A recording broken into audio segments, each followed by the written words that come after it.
काला साया। यूं तो बनारस घाट अपनी खूबसूरती के लिए बहुत प्रचलित है, पर घाट के किनारे कई राज लिए बैठे हैं। ये कहानी शुरू होती है बनारस के घाट के पास बने ममता निवास से, जहाँ प्रिया लाल जोड़े में ममता के घर उसकी बहू बनकर आती है। आओ आओ बहू, घर को अपने पैरों से पवित्र करो।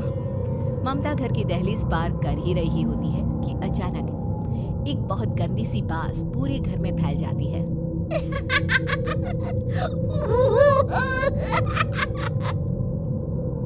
ये बदबू और ये आवाजें, ये कौन हंस रहा है माँ? अब ये पड़ोसी ना हमारे थोड़े अलग से है। कहाँ हम शाकाहारी और ये मांस मच्छी खाने वाले। छोड़, तू ध्यान मत दे और गृह प्रवेश कर। और हाँ बहू, अपनी सास की एक बात हमेशा याद रखना, इन पड़ोसियों से तो कभी बात नहीं करेगी। अच्छे लोग नहीं है ये। अपनी सास की ये बात मानेगी ना बेटा? हाँ माँ, जो आपकी मर्जी, मैं उनसे बात नहीं करूंगी। अगले दिन प्रिया अपनी पहली रसोई बनाने रसोई घर में जाती है। ये झोंक की बात तो नाक में जा रही है। एक काम करती हूँ, खिड़की खोल देती हूँ। प्रिया खिड़की खोलने जाती है। इतने जाले, लगता है इस खिड़की को कभी खोला ही नहीं गया। पर ऐसा क्यों? ओह, नॉन वेज की स्मेल आती होगी ना। 2 मिनट के लिए खोल लेती हूँ, फिर बंद कर दूंगी। प्रिया खिड़की खोलती है। खिड़की खोलते ही उसकी नजर सामने वाले घर की खिड़की पर पड़ती है, जहाँ एक लड़की खड़ी होती है, हाथों में मेहंदी, लाल रंग की साड़ी, बिल्कुल सजी धजी, मानो प्रिया की तरह ही वो भी नई नवेली बहू हो।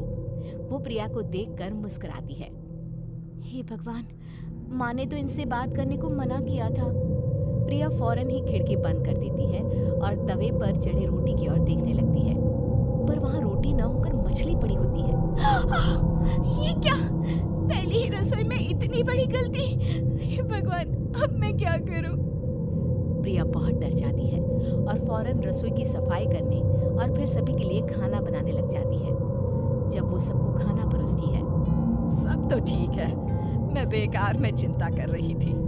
हे भगवान, ऐसे ही बस अपनी कृपा बनाए रखना। रात के वक्त जब सब सो रहे होते हैं, तब प्रिया को पायल की आवाज सुनाई देती है, जिससे उसकी आंख खुल जाती है। ये पायल की आवाज कहाँ से आ रही है? प्रिया उठकर उस आवाज के पीछे छत की सीढ़ियों तक जाती है। तभी उसे बच्चे के रोने की आवाज आती है। प्रिया छत पर जाती है तो क्या देखती है? वही लाल साड़ी वाली लड़की अपनी गोद में एक नवजात बच्चे को घुमा घुमा कर सुला रही है। तभी प्रिया की नजर उसके पेट पर पड़ती है। ओह गॉड, ये तो प्रेग्नेंट भी है। सुनिए, बच्चा सो नहीं रहा है क्या? मैं कुछ मदद करूं? नहीं नहीं, आपके घर वालों को अच्छा नहीं लगेगा, मैं संभाल लूंगी। स्नेहा की गोद से बच्चा हाथ मारकर प्रिया की गोद में आने को छटपटाने लगता है। दोनों घर अगल बगल में बने होने के कारण प्रिया उस बच्चे को गोद में ले लेती है। प्रिया के पास आते ही वो सो जाता है। बच्चे का वो स्पर्श रात भर प्रिया भूल नहीं पाती और अगली सुबह वो छत पर कपड़े सुखा रही होती है। तभी उसे एक औरत इशारा करके बुलाती है। स्नेहा कह रही थी बाबू तुम्हारी गोद में आते ही सो गया। मैं गौरी, स्नेहा की माँ हूँ। बहू, घर आना, बाबू को खिला भी लेना। शाम को जब घर पर कोई नहीं रहता, बच्चे से मिलने के लिए प्रिया छिपकर अपनी पड़ोसन के घर चली जाती है और कुछ देर बच्चे को खिलाकर वापस लौट आती है। इसके कुछ दिन बाद ही प्रिया को पता चलता है कि वो माँ बनने वाली है। ममता की खुशी का ठिकाना नहीं रहता।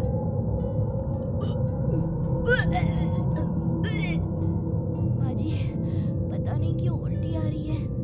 प्रिया भागती हुई वॉशरूम में जाती है तो हरी और लाल रंग की उल्टी करती है। उस उल्टी में से कीड़े निकलते हैं। ये क्या? खून और ये कीड़े। माँ, माँ! प्रिया की आवाज सुनकर ममता दौड़ कर आती है, पर बेसिन में कुछ नहीं होता। प्रिया हक्की बक्की रह जाती है। ये सब क्या हो रहा है? प्रिया घबरा जाती है और अपने कमरे में जाकर सो जाती है। डर के कारण वो इतनी थक जाती है कि उसकी आंख लग जाती है। तब उसे ऐसा लगता है उसके पेट पर मानो कोई बैठा हुआ हो। कौन हो? प्रिया के पेट पर एक 5 महीने की बच्ची बैठी हुई थी, जो बुरी तरह जली हुई थी। माँ, तुम ही मुझे चिल्लाई ना अपने पेट में? मैं तुम्हारी माँ नहीं हूँ। कौन हो तुम? माँ, देखो मैं जल गई बुरी तरह से। 6 महीने पेट में रहने को भी मुझे नहीं मिला। सहला दो ना माँ। बचाओ, बचाओ, माँ। ममता दौड़कर कमरे में आती है। प्रिया की बातें सुनकर वो सब समझ जाती है। तू कहीं बगल वाले घर में तो नहीं जाकर आई ना बहू? मुझे माफ कर दो, मैं गई थी माँ। उस घर में सब मरे हुए हैं बहू। कई साल पहले स्नेहा उस घर में बहू बनकर आई थी। कुछ ही दिन में वो एक बच्चे को जन्म देने वाली थी।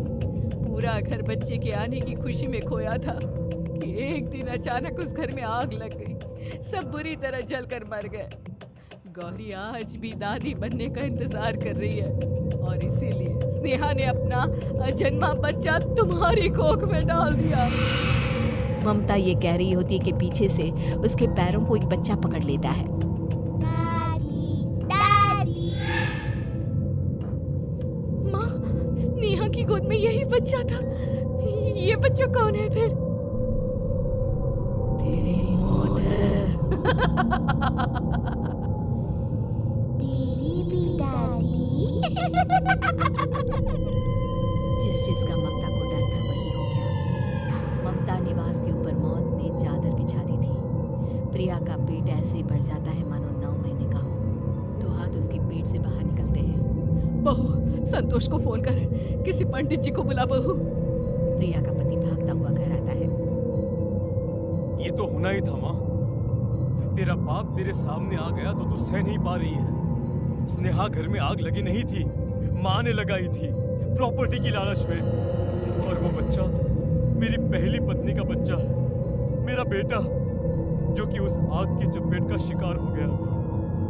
मैंने तुमसे ये सब माँ के कहने पर छुपाया था। मुझे माफ कर दो प्रिया। तुम अगर चाहो तो यहाँ से जा सकती हो। मैं तुम्हें किसी भी बंधन में रखना नहीं चाहता। मेरी शादी हुई है आपसे, मैं आपको छोड़ नहीं सकती, पर उससे पहले हमें स्नेहा, उसकी माँ और बच्चे की आत्मा की शांति करवानी होगी। संतोष और ममता गौरी के घर जाते हैं। अंदर सब कुछ जला हुआ होता है। जमीन पर जली हुई लाशें बिखरी हुई थी। ममता रो रो कर अपनी करने की माफी गौरी से मांगती है। प्रिया स्नेहा के घर वालों का अंतिम संस्कार करवा देती है और ममता निवास फिर से आत्माओं के साए से मुक्त हो जाता है।